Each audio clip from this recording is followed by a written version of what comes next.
Vote শেষে সমস্ত EVM আসার পর কেটে গেছে বেশ কয়েক ঘন্টা, তারপরেও সিল হয়নি স্ট্রং রুম। বুধবার দুপুর নাগাদ এমনই গুরুতর অভিযোগ তুলে জেলা প্রশাসনের ভূমিকায় একরাশ ক্ষোভ উগড়ে দিলেন বিজেপির উত্তর মালদার প্রার্থী খগেন মুর্মু। এদিন তিনি মালদা কলেজে ডিসিআরসি পরিদর্শনে গিয়ে প্রশাসনের বিরুদ্ধে গুরুতর অভিযোগ আনেন। তিনি তার অভিযোগে কি বললেন শুনুন তার মুখ থেকেই। এখানকার যে আমাদের স্ট্রং রুম, রাত্রিতে 3টা বিধানসভা 43, 44 এবং 50, এই 3টা বিধানসভার পুরো ইভিএম এখানে আসা সত্ত্বেও রাত্রি 1টা 2টোর মধ্যে কমপ্লিট হয়ে গেছে। অথচ আমরা এখানে থাকলাম সারা রাত। আমার এখানে আমার ইলেকশন এজেন্ট ছিলেন, ওরা সিল করলো না কেন? তার মানে ওপেন রেখে দিল, এখনো ইভিএম আসছে। তার মানে রাত্রি তো কোথায় ছিল ইভিএম? তার মানে এটা হচ্ছে ইভিএম চেঞ্জ করার একটা পলিসি আগের থেকে নিয়েছে ওরা, এটা ইন্টেনশনালি করছে। ইভিএম গুলো চেঞ্জ করার জন্য পরিকল্পনা নিয়েছে, তাতে হেরে যাচ্ছে, তাই এগুলো করছে। এ প্রসঙ্গে উত্তর মালদার তৃণমূল প্রার্থী প্রসূন ব্যানার্জির প্রতিক্রিয়া জানতে চাওয়া হলে তিনি বিজেপির প্রার্থীর অভিযোগকে মোটে আমল দিতে চাননি। প্রশাসনের কথা না, প্রশাসন বলবেন না, বলছে যে প্রশাসনকে ওনাকে জিজ্ঞাসা করুন। উনি অভিযোগ ফালতু কথায় জবাব দিই না, ফালতু অশিক্ষিততা জবাব দিই না, আপনি প্রশাসনকে জিজ্ঞাসা করুন। ভোট শেষে ভোটের হাওয়া লাগলো কার পালে? জনতা জনার্দনের আশীর্বাদ পাবেন কে? এই প্রসঙ্গে কি জানালেন দক্ষিণ মালদার বাম সমর্থিত কংগ্রেস প্রার্থী ঈশা খান চৌধুরী এবং উত্তর মালদার বিজেপি প্রার্থী খগেন মুর্মু? শুনুন তাদের মুখ থেকেই।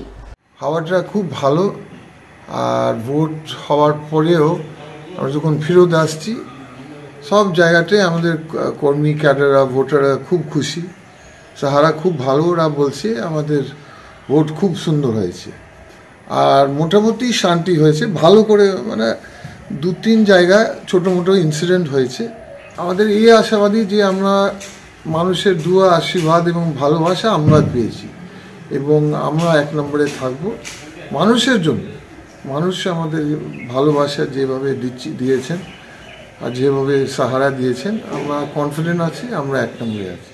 সকাল থেকে রাত্রি যে সন্ধ্যা পর্যন্ত সমস্ত বুথে বুথে যখন মানুষের সঙ্গে যোগাযোগ করছি, যখন মানুষের সঙ্গে দেখা সাক্ষাৎ করেছি এবং আমার নিজের বুথেও যখন ভোট দিতে গেছি, সেই সময়তে মানুষের একটা উৎসাহ উদ্দীপনা দেখেছি। যেভাবে আমার ওই 1.5 মাস ধরে মানুষের কাছে প্রচারে যখন গেছি, মানুষের বাড়ি বাড়ি গেছি, আমার দেবতুল্য সমস্ত ভোটার এবং দেবতুল্য সমস্ত কার্যকর্তা পদাধিকারী তাদের সঙ্গে যখন গেছি, মানুষের সাড়া ব্যাপক পেয়েছে।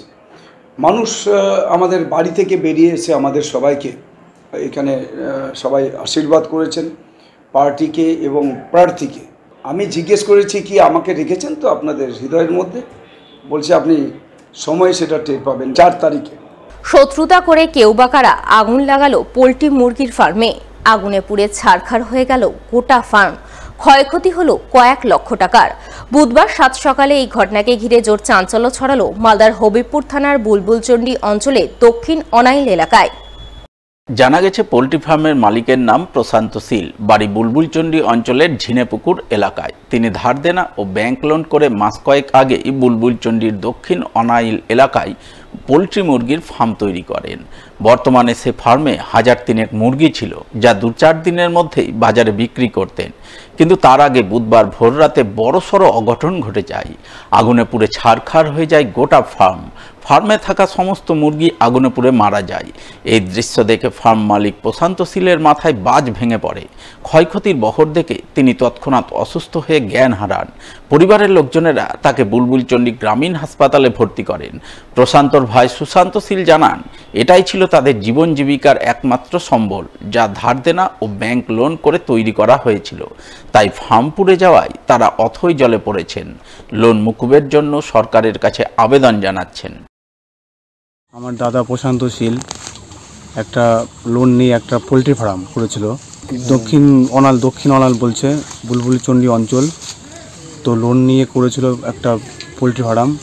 তো আজকে রাত্রে 3টার দিকে এসে দেখে সব মরে গেছে বা জ্বলে গেছে, সম্পূর্ণ জ্বলে গিয়ে মুরগি একটা বাঁচিয়ে দেখে ওই অবস্থায় দাদা দেখে অজ্ঞান, এখনও হাসপাতালে ভর্তি আছে।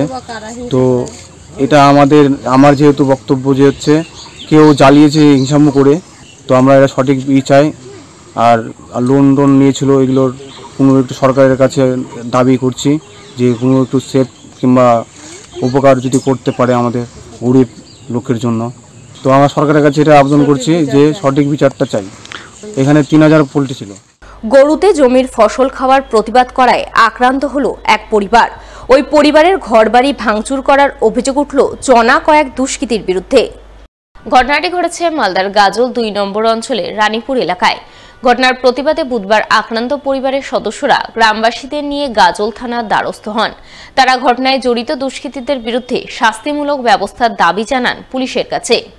আমাদের পাট খেয়ে দিয়েছে, কালকে ভোট ছিল, অনেকবার আমরা গরু জমা দিয়েছি কি ভদ্রের মতন কি বেঁধে আমাদের ফসল যেন না খায়।